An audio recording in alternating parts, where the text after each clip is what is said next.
And as the disaster in California continues to unfold, Australia is also in the peak of its summer bushfire season.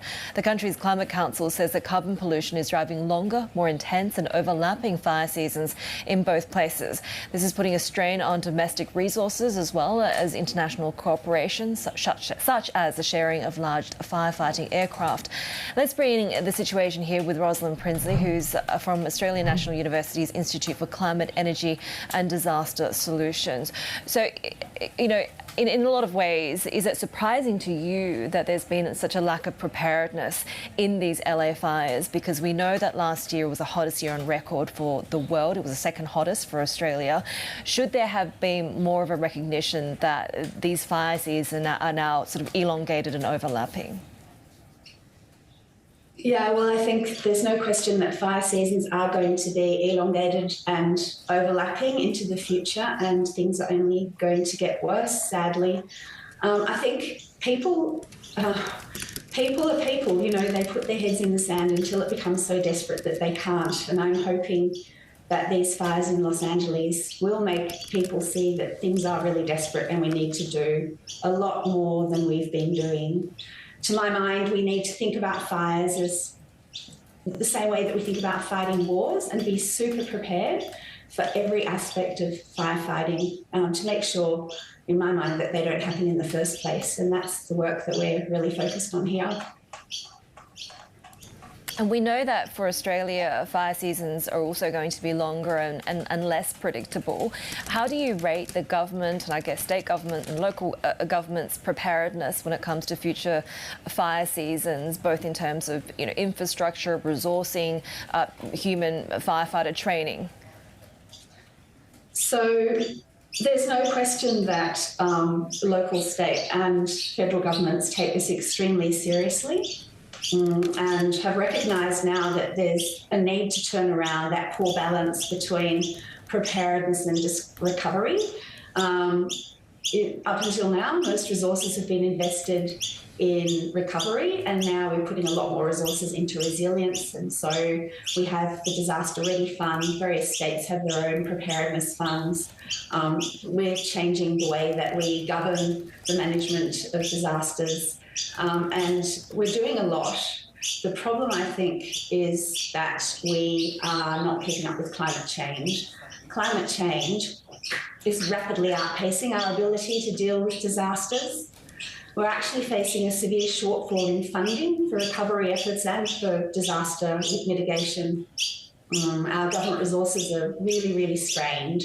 And unable to meet the demands that are growing due to those impacts of climate change on increasing intensity and frequency of disasters. And as well as that, our current approaches often address the symptoms, but not the root causes of disaster risk. To my mind, we lack really transformational solutions that can tackle the fundamental drivers of the challenges of climate change-fueled disasters head-on.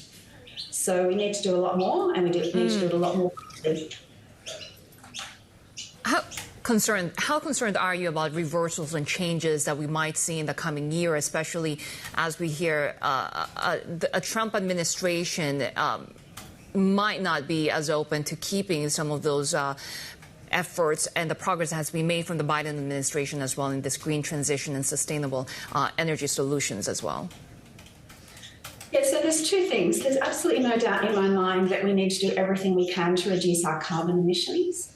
But the sad thing is, even if we stopped emitting carbon tomorrow, which is, where the Biden administration, I guess, has been heading, even if we stop that tomorrow, which we're slowly getting there, but we're certainly not going to get there next year or the year after or anytime soon, we'd still have this build-up of greenhouse gases in the atmosphere that will still mean that these disasters are only going to get worse.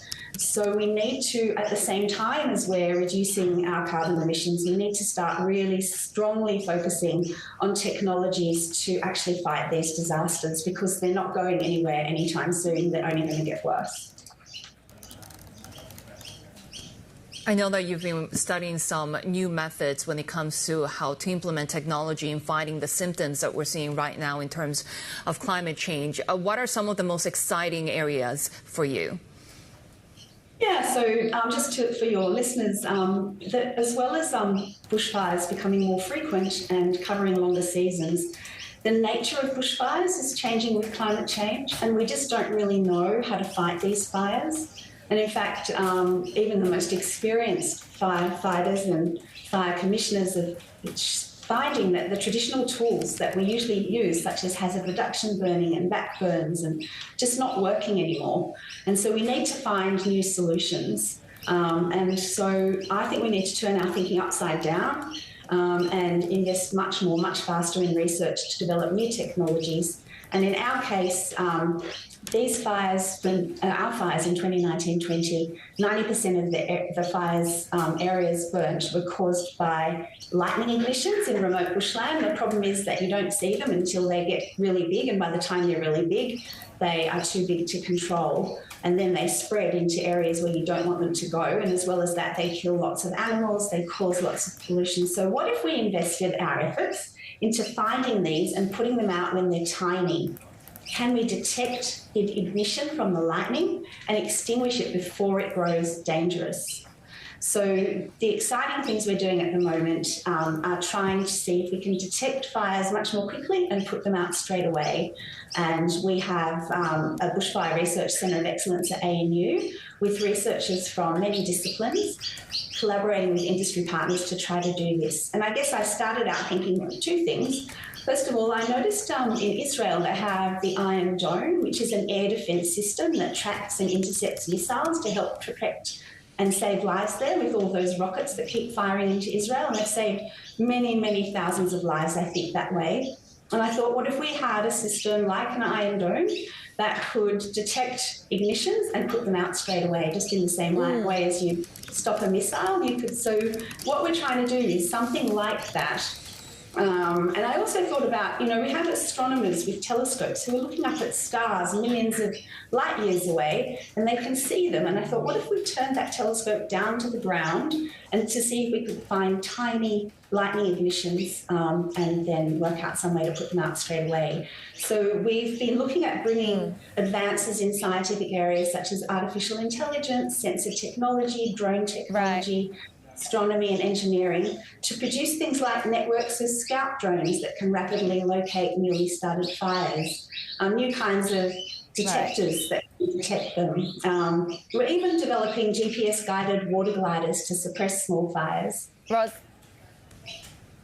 Rosalind, really great to have you with us. Rosalind Prinsley, who's a head of disaster solutions at Australian National University's Institute for Climate, Energy and Disaster Solutions. We have more on Australia Ahead every Tuesday. That's 11:40 a.m. watching in Sydney if you are, 8:40 if you're in Hong Kong. You can also tune into the Australia podcast at Bloomberg, delving into the biggest stories shaping the country's role in global business. You can find that at Apple, Spotify or Bloomberg.com.